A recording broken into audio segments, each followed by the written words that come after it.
نحمد ونصلی علی رسول الکریم اما بعد اعوذ باللہ من الشیطان الرجیم بسم اللہ الرحمن الرحیم وعلی الثلاثة الذین خلفوا حتی اذا ضاقت علیہم الارض بما رحبت وضاقت علیہم انفسهم وظنوا ان لا ملجأ من اللہ الا الیہ ثم تاب علیہم لیتوبوا ان اللہ هو التواب الرحیم یا ایھا الذین آمنوا اتقوا اللہ وکونوا مع الصادقین۔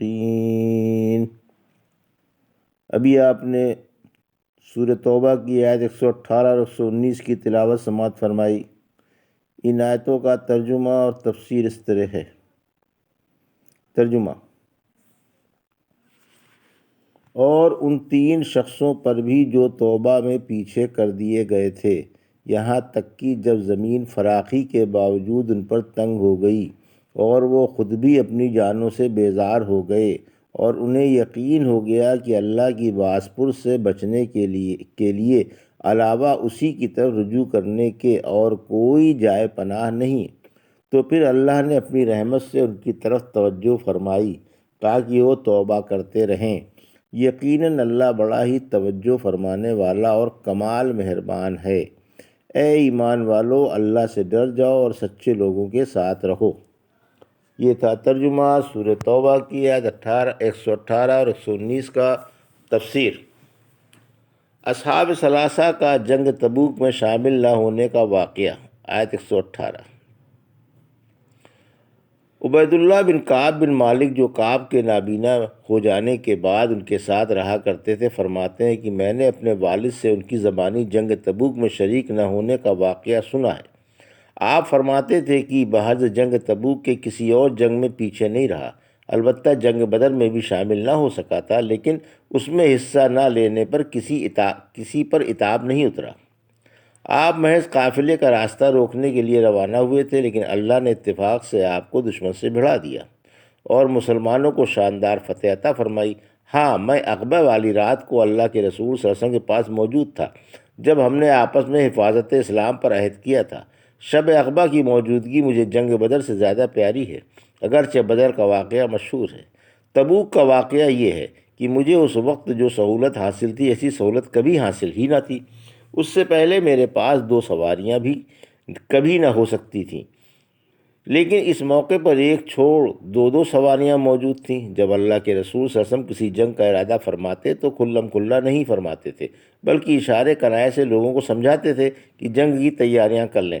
مگر اس جنگ کے لیے آپ نے کھلم کھلا اعلان فرمایا، کیونکہ سخت گرمی تھی، لمبا سفر تھا، راہ میں لمبے لمبے میدان پڑتے تھے اور غیر ملکی دشمنوں کی اکثریت سے مقابلہ تھا۔ اس لیے آپ نے مسلمانوں سے صاف صاف فرما دیا تھا کہ ہمیں تبوک کی مہم پر جانا ہے تاکہ وہ سامان کی فراہمی میں کوتاہی نہ کریں اور خوب تیار ہو کر چلیں۔ مسلمانوں کی فوج کافی تھی اور مجاہدوں کے نام درج کرنے کے لیے کوئی رجسٹر نہ تھا۔ کوئی لشکر میں اس خیال سے بھی شامل نہیں ہوتا تھا کہ لشکر کی کثرت کی وجہ سے کسی کو اس کے شامل نہ ہونے کی خبر نہ ہوگی جب تک اس کے بارے میں آسمان سے وحی نہ اترے۔ یہ واقعہ اس وقت پیش آیا جب پھل گدرا رہے تھے اور سائے بڑھے رہے تھے۔ خود اللہ کے رسول صلی اللہ علیہ وسلم نے اس جنگ کی خاص تیاریاں کیں اور آپ کے ساتھ مسلمانوں نے بھی۔ روزانہ صبح کو سوچتا کہ میں بھی تیاریاں کر لوں، مگر شام تک کچھ بھی تیاری نہ کرتا۔ یوں ہی دن گزرتے رہے اور میں سوچتا رہا کہ مجھے ہر طرح کی سہولت حاصل ہے، جب چاہوں گا تیاری کر لوں گا، لیکن لوگ برابر تیاریوں میں لگے رہے۔ آخرکار مسلمان اس مہم پر روانہ ہو گئے اور میں کچھ بھی تیاری نہ کر سکا۔ پھر میں نے سوچا کہ ایک دو دن میں تیاری کر کے مجاہدوں کو جا پکڑوں گا، لیکن افسوس ان کے جانے کے 1-2 دن بھی پہلے کی طرح سستی میں گزر گئے اور میں اب بھی کچھ تیاری نہ کر سکا۔ اسی طرح دن گزرتے گئے اور میں برابر لیت و لال میں رہا، یہاں تک کہ لشکر دور جا پہنچا۔ پھر بھی میں نے ارادہ کیا کہ میں انہیں جا پکڑوں گا، کاش ارادہ کرتے ہی فوراً چل پڑتا، مگر یہ بھی نہ ہو سکا کہ جب میں مجاہدوں کے چلے جانے کے بعد باہر نکلتا تو مجھے یہ دیکھ کر صدمہ ہوتا کہ منافقوں اور اپاہجوں کے سوا کوئی بھی موجود نہیں ہے۔ آپ نے راستے میں مجھے یاد نہیں فرمایا۔ جب آپ تبوک پہنچ گئے تو آپ نے تبوک میں بیٹھے بیٹھے پوچھا کہ کعب بن مالک کیوں نہیں آئے، کیا بات ہے؟ ایک سلمی نے جواب دیا کہ اے اللہ کے رسول صلی اللہ علیہ وسلم، اچھے لباس اور آرام طلبی نے نہیں آنے دیا۔ اس پر معاذ بن جبل بولے، تم نے اچھی بات نہیں کہی، اے اللہ کے رسول صلی اللہ علیہ وسلم، اللہ کی قسم ہمیں تو ان کی طرف سے اچھا ہی گمان ہے۔ آپ خاموش ہو گئے۔ پھر جب مجھے خبر ملی کہ اللہ کے رسول صلی اللہ علیہ وسلم تبوک سے واپس آنے کے لیے روانہ ہو چکے ہیں تو میرا غم تازہ ہونے لگا، اور میں سوچنے لگا کہ آپ کے سامنے فلاں فلاں بات بنا کر آپ کو خوش کر لوں گا، اور اس سلسلے میں اپنے ذی ہوش گھر والوں سے بھی مشورہ کر لوں گا۔ پھر جب مجھ سے یہ کہا گیا کہ اللہ کے رسول صلی اللہ علیہ وسلم تشریف لے آئے تو مجھ سے جھوٹ جاتا رہا، اور مجھے یقین ہو گیا کہ جھوٹ بول کر نجات کی صورت ممکن نہیں۔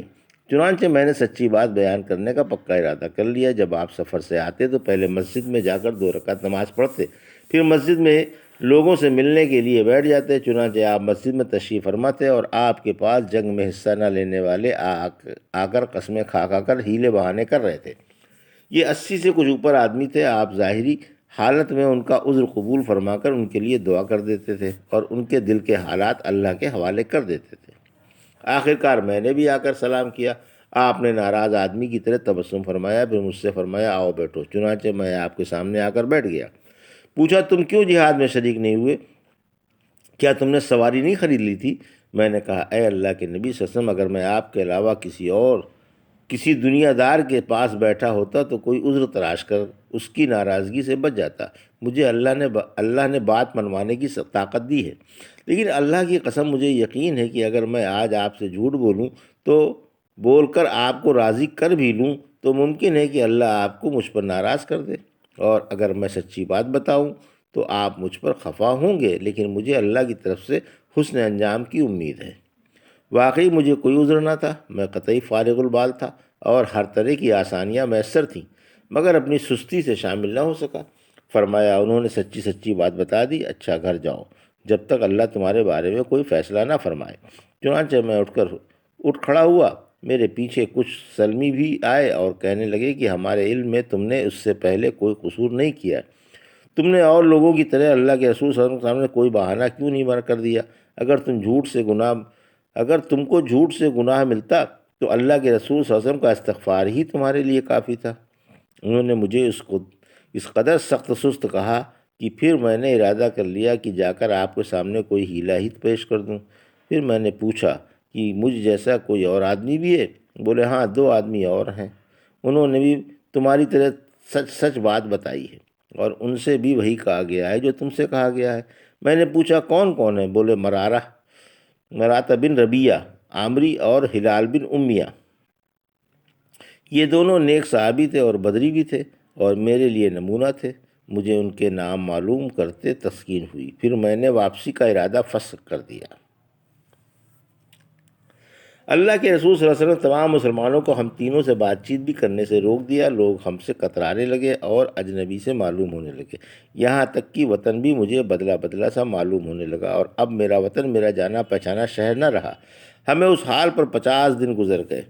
مراتا اور بلال اور ہلال تو بیچارے گھبرا کر گھروں میں کوشہ نشین ہو گئے۔ دن رات رونے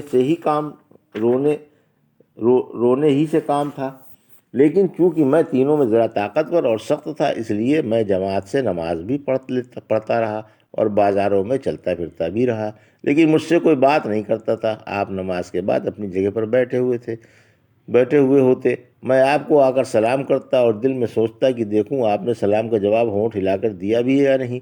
پھر میں آپ کے بالکل پاس آ کر نماز پڑھتا اور چوری سے دیکھتا، جب میں نماز میں ہوتا تو آپ مجھے دیکھتے، اور جب میں آپ کی طرف دیکھتا تو آپ مجھ سے نگاہ پھیر لیتے۔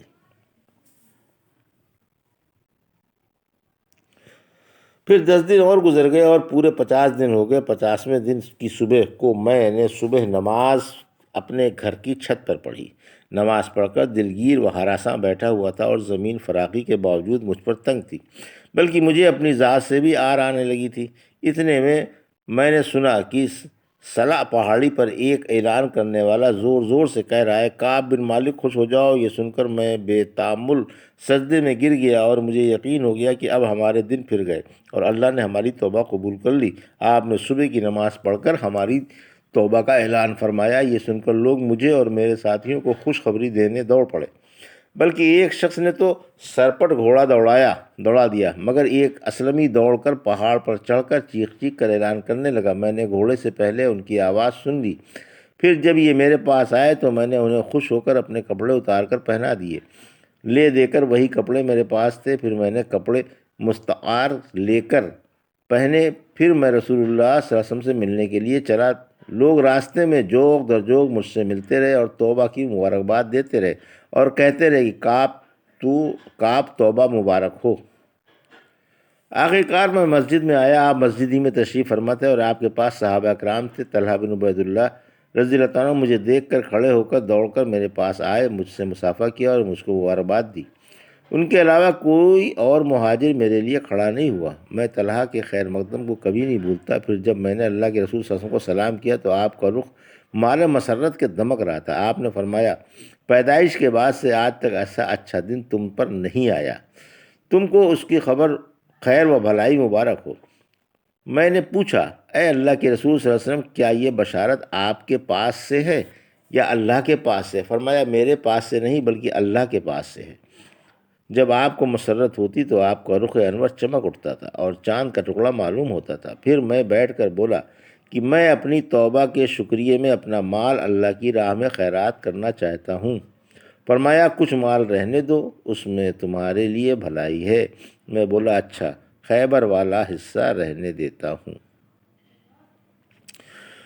چونکہ اللہ نے ان بے چینی کا ذکر فرمایا ہے کہ مسلمانوں نے 50 دن ان کو چھوڑے رکھا، جس کی وجہ سے انہیں خود اپنے نفسوں سے نفرت ہو گئی تھی اور زمین فراخی کے باوجود تنگ ہو گئی تھی، اور یہ سخت حیران تھے کہ کریں تو کیا کریں، لیکن انہوں نے اللہ کے حکم پر صبر کیا، اس کے حکم کے آگے جھکے رہے اور ثابت قدمی سے وقت کی نزاکت کا مقابلہ کرتے رہے۔ آخر کار ان کا سچ رنگ لایا اور اللہ نے ان کی تمام پریشانیاں دور فرما دیں، کیونکہ انہوں نے اللہ کے رسول صلی اللہ علیہ وسلم کو سچا واقعہ بتا دیا تھا کہ ہم اپنی سستی سے رکے رہے، باوجود یہ کہ ہمیں ہر قسم کی سہولیت میسر تھی۔ اسی وجہ سے انہیں 50 دن یہ سزا دی گئی۔ پھر اللہ نے ان کی توبہ قبول فرمائی، ان کے سچ بولنے کا انجام ان کے حق میں اچھا ثابت ہوا اور اللہ نے اپنی مہربانی سے ان پر توجہ فرمائی۔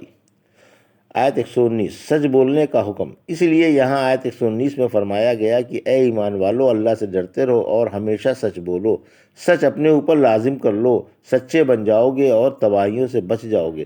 اللہ تمہاری پریشانیاں دور فرما دے گا اور تم کو الجھنوں سے نکال دے گا۔